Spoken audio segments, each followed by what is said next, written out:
बिहारी लाल की जय। बोलिए मोर मुकुट बंसी वाले की जय। बोलिए सांवरे सरकार की जय। बोलिए लखदाता की जय। जय जय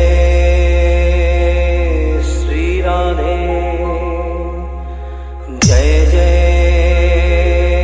श्री राधे। जय जय श्री राधे। बोलिए वृंदावन बिहारी लाल की जय।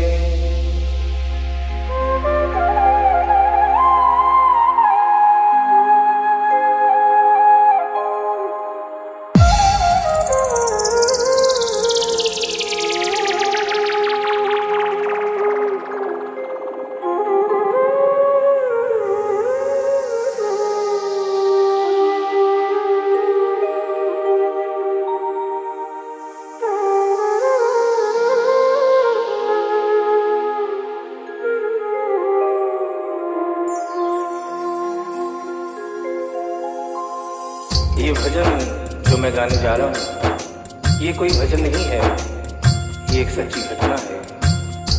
गीता प्रेस गोरखपुर से एक पत्रिका निकलती है कल्याण, जिसके अंदर ये दिल्ली का वाकया छपा था। इसे आदरणीय जयशंकर जी चौधरी ने भजन का रूप दिया है। एक ऐसी औरत जो बचपन से वृंदावन धाम जाती थी। समय अपने रफ्तार से चलता रहता है। समय गुजरता गया, वो बड़ी हो गई, विवाह के योग्य हो गई, उसका विवाह हो गया, लेकिन वृंदावन धाम जाना नहीं छोड़ा। थोड़े दिनों के बाद प्रभु की कृपा से बाल बच्चे हो गए, लेकिन वृंदावन धाम जाना नहीं छोड़ा। समय गुजरता गया, बच्चों की भी शादी हो गई, लेकिन वृंदावन धाम जाना नहीं छोड़ा। नाती पोते हो गए, लेकिन वृंदावन धाम जाना नहीं छोड़ा। लेकिन कहते हैं कि बुढ़ापा एक ऐसा कड़वा सच है जिसे हर इंसान को स्वीकार करना पड़ता है। उस औरत ने जब ये देखा कि अब शरीर साथ नहीं देता, अंतिम बार वृंदावन धाम गई और वहां से कन्हैया की एक पीतल की मूर्ति खरीदकर अपने साथ अपने घर ले आई और बड़े प्यार से उसकी सेवा करने लगी। तो आइए उस औरत की जिंदगी में वो कौन सा वाकया हुआ, वो कौन सी घटना हुई, इस भजन के माध्यम से बता रहा हूँ। भगत के वश में है भगवान, भगत के वश में है भगवान, भगत के वश में है भगवान, भगत के वश में है भगवान। भक्त बिना ये कुछ भी नहीं है, भक्त बिना ये कुछ भी नहीं है, भक्त है इसकी जान। भगत के वश में है भगवान, भगत के वश में है भगवान, भगत के वश में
से चलता रहता है। थोड़े दिनों के बाद घर में जन्माष्टमी का त्योहार आया। उस दिन संयोगवश उस औरत की तबीयत बहुत ज्यादा खराब थी। वो अपने बिस्तर से उठ भी नहीं पा रही थी। उसने अपनी बहू को आवाज देकर कहा कि बेटा आज जन्माष्टमी है, आज जन्माष्टमी है। आज मेरे कन्हैया को नहला धुलाकर, उसे चंदन का लेप लगाकर, उसे सुंदर वस्त्र पहनाकर पालने में बिठा दो। बहू जो कि एक जरूरी काम कर रही थी कंप्यूटर पे, उसने कहा कि माँ अभी थोड़ा वक्त लगेगा,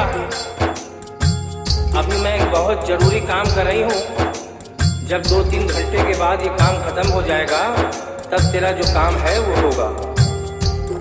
उस औरत ने कहा कि भाई मेरे घर में हमेशा से सबसे पहला काम मेरे कन्हैया का, मेरे लल्ला का होता हुआ आया है, और आज भी सबसे पहला काम मेरे कन्हैया का होगा। ये काम करने के बाद तुम और कोई भी काम करो, मैं तुम्हें मना नहीं करूंगी। बहू को थोड़ा गुस्सा आ गया। उसने गुस्से में आकर, झुंझलाकर झटके से कन्हैया की मूर्ति को उठाया। मूर्ति हाथ से गिर गई, और जो ही मूर्ति हाथ से गिरी, उस औरत के दिल से आवाज आई, वो लल्ला लल्ला पुकारे, हाय क्या जुल्म हुआ रे, बुढ़ापा बिगड़ गया जी, लाल मेरा कैसे गिरा रे। बुढ़ापा बिगड़ गया जी, लाल मेरा कैसे गिरा रे। और अपने बेटे को बुलाती है और कहती है क्या, जाओ डॉक्टर को लाओ, लाल का हाल दिखाओ, अगर इसको कुछ हो गया मुझे भी मार गिराओ। अगर इसको कुछ हो गया मुझे भी मार गिराओ। रोते रोते पागल हो गई, रोते रोते पागल हो गई, घर वाले परेशान, भगत के वश में है भगवान, भगत के वश में है भगवान। भगत के वश में है भगवान, भगत के वश में है भगवान। उसके बेटे ने लाख समझाने की चेष्टा की कि माँ ये पीतल की मूर्ति है, माँ ये पीतल की मूर्ति है, इसे गिरने से कोई चोट नहीं लगती। लेकिन वो एक ही रटन लगा के रखी थी कि किसी डॉक्टर को बुलाओ और मेरे कन्हैया को दिखाओ। हल्ला गुल्ला सुनकर पड़ोसी जमा हो गए। पड़ोसियों ने पूछा, भाई क्या बात है? लड़के ने कहा कि मेरी माँ पागल हो गई है, मेरी माँ पागल हो गई है। अरे पीतल की मूर्ति जमीन पे गिरी है तो कहती है कि डॉक्टर को बुलाओ। उन्हीं पड़ोसियों में एक बुजुर्ग आदमी थे। उन्होंने उसके बेटे को एक तरफ बुलाया और कहा कि बेटा क्यों झमेला करता है? अरे मोहल्ले में इतने सारे डॉक्टर हैं, किसी को बुला के ले आ, वो आके देख लेगा और कह देगा तेरा लल्ला ठीक है, तेरी माँ शांत हो जाएगी। लड़के के भी समझ में बात आ गई। मोहल्ले में गया, बहुत से डॉक्टरों की मिन्नत की, लेकिन कोई भी डॉक्टर ये केस लेने को तैयार नहीं हुआ। बड़े मुश्किल से एक डॉक्टर को राजी किया और कहा कि डॉक्टर साहब मैं आपको दुगनी तिगुनी फीस दूंगा, सिर्फ एक बार मेरे घर चल चलो और मेरी माँ से सिर्फ इतना कह देना कि तेरा लल्ला ठीक है। डॉक्टर भी लालच में आ गया, अपना ब्रीफ केस उठाया और उसके साथ उसके घर चला गया। और क्या हुआ?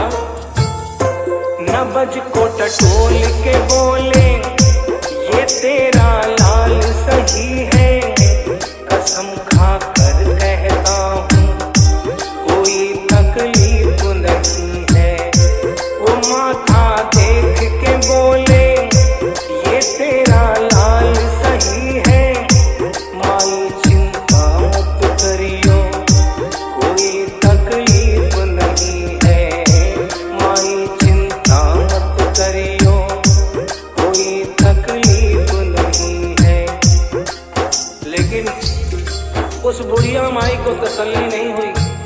उन्होंने कहा, अरे डॉक्टर, ये तू कैसा चेकअप कर रहा है? अरे अपना ब्रीफ केस खोल और उसमें से वो मशीन निकाल जो ऐसे कान में लगा के सीने पे लगा के देखता है ना, उससे मेरे कन्हैया की जांच कर। डॉक्टर बेचारा क्या करता, अपना ब्रीफ केस खोला, अपना आला निकाला, एक सिरा अपने कान पे लगाया और दूसरा सिरा कन्हैया के सीने पे रख दिया। और क्या हुआ?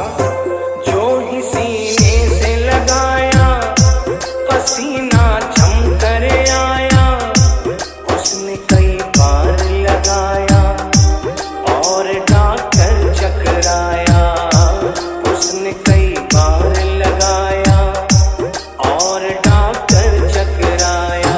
धड़क रहा सीना लल्ला का, धड़क रहा सीना लल्ला का, मूर्ति में थे प्राण, भगत के वश में है भगवान, भगत के वश में है भगवान। भगत के वश में है भगवान, भगत के वश में है भगवान। संतोष दरियापुर।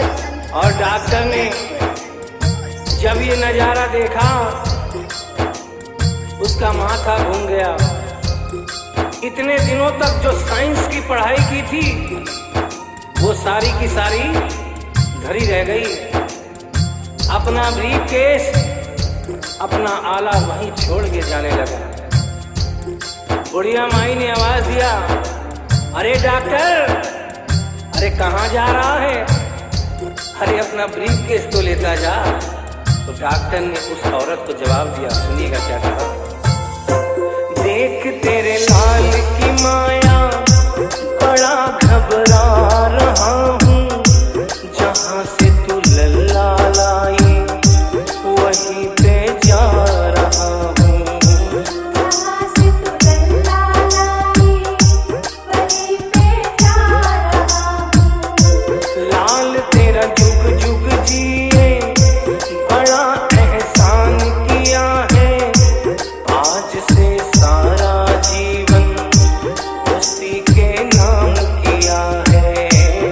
आज से सारा जीवन उसी के नाम किया है। और उस डॉक्टर ने उस बुढ़िया के बेटे को बुलाया और कहा, बनवारी तेरी माँ नहीं पागल, बनवारी तेरी माँ नहीं पागल, पागल सारा जहान, भगत के वश में है भगवान, भगत के वश में है भगवान। भक्त बिना ये कुछ भी नहीं है, भक्त बिना ये कुछ भी नहीं है, भक्त है इसकी जान, भगत के वश में है भगवान, भगत के वश में है भगवान। भगत के वश में है भगवान, भगत के वश में है भगवान। बोली वृंदावन बिहारी लाल की जय, बोलिए मोर मुकुट बंसी वाले